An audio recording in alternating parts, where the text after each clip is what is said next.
¿Qué tal, amigos de Ultimátum? ¿Cómo están? Muy buenos días. Vamos a iniciar Arsenal de Plumas. Ya es 1 de marzo del 2022. Estamos empezando el tercer mes del 2022.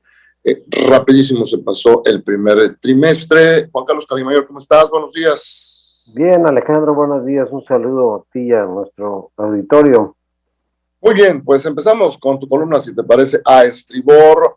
La titulas Holodomor, el holocausto ucraniano. Bueno, pues es como una segunda parte de lo que ya hablaste ayer, y sin duda alguna, pues va a ser interesante que nos expliques el tema que abordas el día de hoy en una plana. Adelante.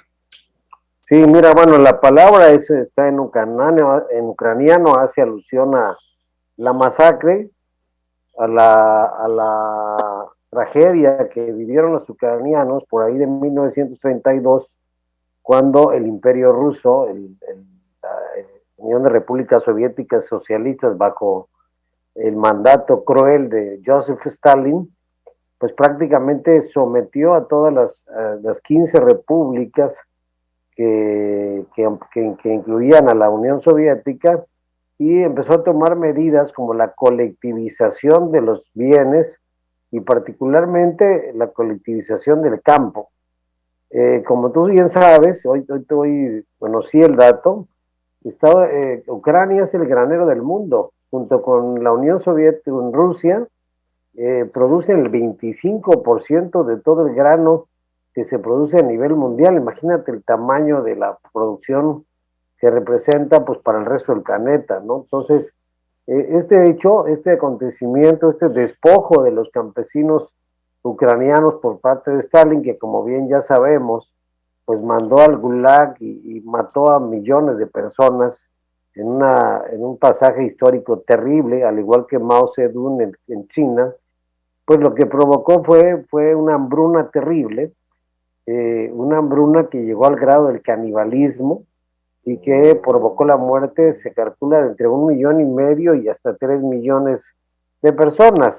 La cifra tiene que ver con que no hay censos en estricto sentido que permitan dar una cifra, como en muchos casos de la historia, pero es el precedente de lo que ahora a mí me llama mucho la atención, Alejandro. Hay una corriente de opinión en México que lo viví hoy, que mandé mi texto a muchas gentes que les envío por diferentes medios a través del WhatsApp, mis textos, que defiende la postura de Rusia, aduciendo que Ucrania representaba una amenaza por su posible ingreso a la OTAN. Como lo estamos viendo ahora mismo, pues hay una superioridad militar enorme, y lo que realmente estamos observando es que, primero, víctima de quién, de nadie. O sea, el que hizo los cambios en los años 80 fue Mikhail Gorbachev, primero con una cosa que se llamó la glasnost, que fue la reforma política, y luego con la perestroika, que en ruso significó la apertura económica, a la liberación económica de Rusia, lo cual le permitió tener un modelo exitoso en lo económico al día de hoy, pero que no ha dejado de ser autoritario. Putin tiene 20 años en el poder, ha invertido mucho en una propaganda a través de medios digitales para contrarrestar su imagen de villano, pero ahora la ha dejado ver con toda su extensión. Como no representa Cuba, por ejemplo, hoy día una amenaza para Estados Unidos, que es socio de Rusia, sí lo presentó cuando se supo que iban a instalar unos misiles. Te recordarás la crisis de los misiles, y ahí sí, pues eso sí es un riesgo. Pero este pretexto de que representaba una amenaza a Ucrania no es otra cosa que lo que está haciendo el nuevo zar y dictador ruso, que no es otra cosa más que quererse apoderar y ir al rescate, como lo hizo Adolfo Hitler, de lo que según él fue despojado, pero que nadie los despojó. Esas repúblicas se independizaron de la Unión Soviética gracias a la reforma política y económica de Gorbachev, y ahora Putin quiere ir al rescate de todo eso, y lo está haciendo de una manera que ha provocado el rechazo unánime de la comunidad internacional. Inclusive China le dio la espalda, se ha mantenido con cautela, los dejó solos en los votos en el Consejo de Seguridad. Como el Consejo de Seguridad Rusia tiene derecho de veto y estaba presidiendo la mesa, por si fuera poco, pues lo ejerció contra el voto de todos, y esto el veto en cuanto a la resolución que condena la invasión, y a partir de eso, de la condena, pues que justifica todas las medidas que hoy por hoy se están tomando, con el voto ya de la Asamblea General, como todas las medidas económicas. La más perjudicial no solamente son la cancelación de todos los vuelos internacionales de la compañía rusa, de las compañías rusas, el bloqueo de las compras, la cancelación de Nord Stream, que es el gasoducto que va a ir directo desde Rusia hasta Alemania. Van a asumir un costo los países que están imponiendo estas sanciones, pero están defendiendo la democracia. Y lo más grave que le acaba de pasar a la Unión Soviética es el famoso SWIFT, del que poco sabíamos a nivel internacional, que no es otra cosa que un sistema que une a más de 11,000 bancos en todo el mundo, y que es donde se llevan a cabo todas las transacciones financieras a nivel mundial, y que pues estar fuera de eso es estar prácticamente, lo que está pasando ahora en las calles de Rusia es que los rusos están yendo a sacar su dinero de los bancos porque ya no va a funcionar ni los cajeros automáticos. Hoy el rublo, ayer más bien, porque ya es de noche allá, ayer amaneció con una devaluación de un 40%. Y acá, ya para concluir mi análisis, lo que vamos a ver en los próximos días es si realmente Putin había tomado todas las previsiones económicas, pero de pronto lo que estamos viendo en Croacia no tiene perdón de Dios. Es un ataque sistemático, una invasión sistemática, y un presidente, Zelensky, que de ser un comediante se ha convertido en el héroe de su país, que está al frente de batalla y con una moral de un país que creíamos que lo iban a invadir en 3 días a Kiev, a la capital, y resulta que les está costando muchísimo a los rusos, y que esto va para largo, que se puede convertir en un nuevo Kosovo, se puede convertir en una guerra permanente que no termine nada más con eso, y que vamos a ver hasta dónde Rusia es capaz de soportar. Pues sí, efectivamente. Pues yo he estado documentándome de todo lo que está pasando ahí, y la verdad es bastante complejo el origen de este problema entre Rusia y Ucrania, porque la mayoría de los analistas, de los incluso actores políticos de 1980, 90, allá en Rusia, pues han estado opinando a las cadenas internacionales de televisión que hay en medio de todo eso elementos históricos, étnicos, económicos y políticos. Pero en el fondo alcanzamos a ver, como tú inicias en tu columna, el anhelo de Vladimir Putin de erigir a su país con el mayor poder hegemónico frente a Occidente, ¿no? Yo creo que también, después de todos los elementos que pudieran rodear a esta invasión de Rusia, que no empezó ayer, ya trae varias décadas que habían tenido problemas, se agudizó recientemente y terminó pues con la invasión de los rusos a Ucrania, pero pues nos quedamos con esos datos. Ayer pues no salió nada así como que espectacular de la Asamblea General de las Naciones Unidas, todo sigue concentrándose allá mismo en Ucrania, ¿no? Donde pareciera que hay visos de negociación, pero yo no le veo intenciones a Vladimir Putin de negociar. Él quisiera que se rindiera Ucrania, que se rindiera el presidente y que lograra su propósito, ¿no? Por el momento, pues como ya mintió varias veces, ahorita ya no le podemos creer nada de lo que diga. Sí, lo grave del asunto es que le ganó el valor a Joe Biden con la amenaza de una confrontación nuclear, y eso que Estados Unidos es el país que está más lejos de un riesgo nuclear. Hace unos días, hace no más de 10 días, transmitió la televisión rusa para el mundo entero un simulacro de lo que sería, digitalmente hizo un simulacro de lo que sería una eventual confrontación. Así es, lo vi. Ahí prácticamente les dijo que en cuestión de horas destruiría todas las ciudades de Europa. Entonces les ganó el valor, pero ahora la Comunidad Europea ha reaccionado de una manera pues tardía pero necesaria para tomar todas las medidas, porque lo que se está jugando realmente es el mundo libre, es la razón de existir. Lo que venció a la Unión Soviética fue realmente la democracia, fue el libre mercado, es la derrota del socialismo, como yo apunto al final, que siempre ha sido un fracaso y que por supuesto apoyan dictadores como Maduro. Y déjame decírtelo con todas sus letras, una parte de la izquierda radical que existe en México, si tú lees, por ejemplo, a los agoreros acá, a los aplaudidores del régimen, si lees a John Ackerman, lees a Lorenzo Meyer, a Tolini, a Hernán Gómez Loera, todos esos muy activos tuiteros y facebookeros que andan en las redes, nadie ha manifestado, ni Epigmenio Ibarra, que es el Goebbels de este sexenio, de esta cuarta transformación, una sola manifestación de reprobación de lo que está pasando en Ucrania, ni siquiera por humanidad. Realmente no hay ninguna justificación. Si una amenaza justificara una invasión, entonces los rusos, los norteamericanos que invadieron México lo hicieron porque México no reconoció la independencia de Texas. También Francia ocupó México porque por la expansión del imperio norteamericano en el resto de América, empezando por México. O sea, justificaciones siempre van a existir. Así que en este caso no la existe. Lo único que quiere Ucrania es integrarse a la Unión Europea, pero por supuesto que ni por asomo están pensando en colocar armas nucleares, y ese es el pretexto de Biden para invadir Ucrania, ¿no? Putin. De Putin, perdón, sí. Exactamente. Bien, pues pasamos a Galimatías. Ernesto Gómez Paraná titula su texto "O a payasos y policomediantes". Hace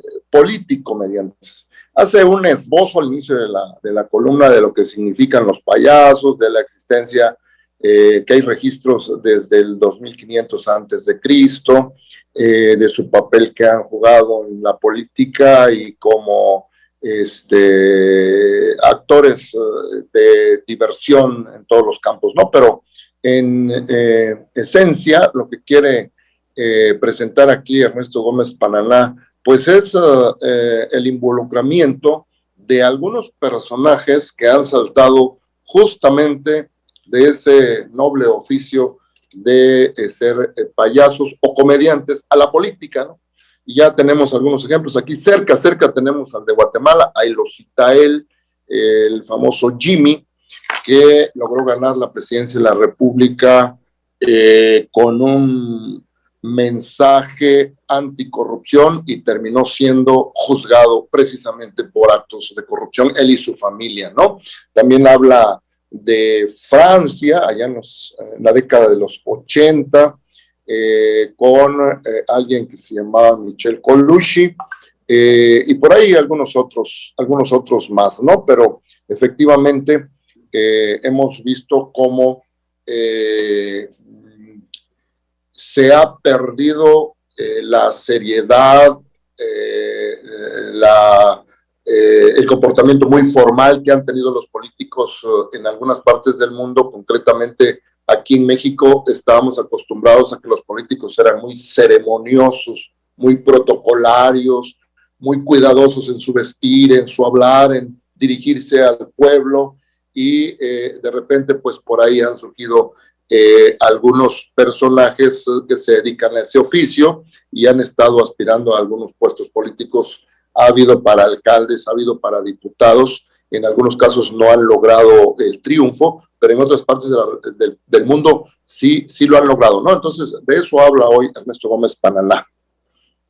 Bueno, pues aquí lo que yo te diría, esto viene a colación porque precisamente Volodymyr Zelensky, el actual presidente de Ucrania, se lanzó a la fama precisamente por ser un cómico que hizo una serie en Estados Unidos que se llamaba El Servidor del Pueblo, y donde actuaba como presidente de la República, donde su papel era ser el presidente de la República. Su campaña se llamó así y ganó por el 72% de la votación, lo cual hoy día en una democracia es una cifra impresionante.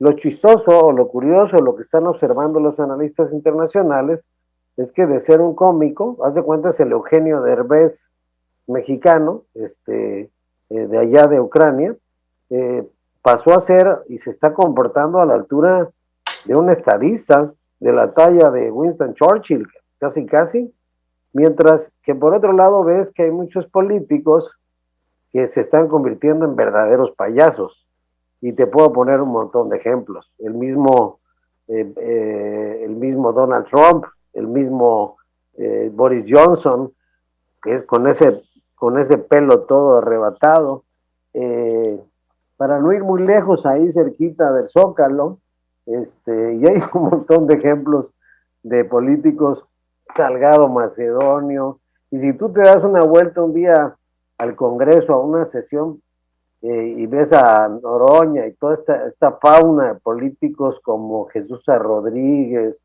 y todo este circo en que han convertido las sesiones del Congreso, pues te diré que hay un punto de inflexión en que se están cruzando políticos profesionales que se están volviendo payasos y payasos que se están volviendo políticos profesionales. Pero eso nos llevaría a una reflexión, ¿no?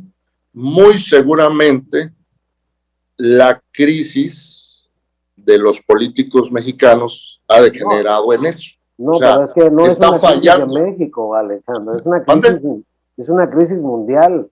Sí, yo menciono México porque tú estás poniendo ejemplos de México, yo hablo de México, pero sí, efectivamente, en distintas partes del mundo, ¿no?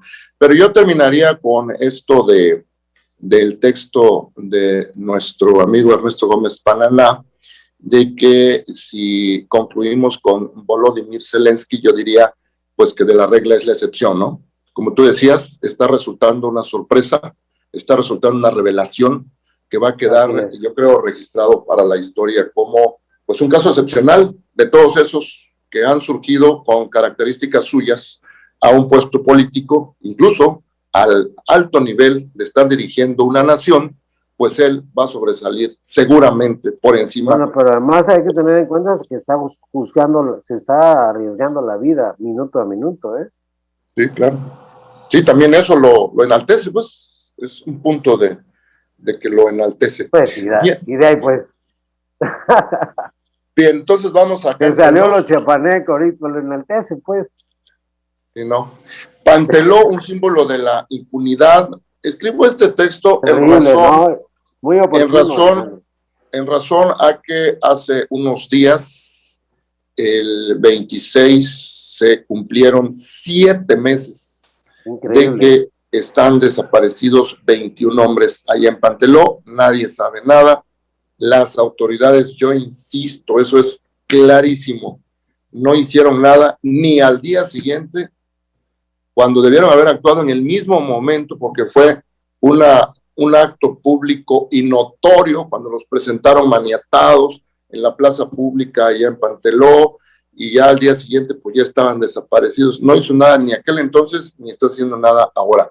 Solamente una brigada por ahí apareció pues a mediados de enero, de que estaban ya buscándolos, y nada más, ¿verdad? Fíjate que ayer un periodista de México, del Heraldo Radio, estaba Jesús Martín Mendoza se llama, estaba hablando del fusilamiento de 17 personas allá en Michoacán, sí, y él decía que ese fusilamiento, si se confirmara, porque ya se confirmó después con versiones oficiales, iba a representar el Ayotzinapa de Andrés Manuel.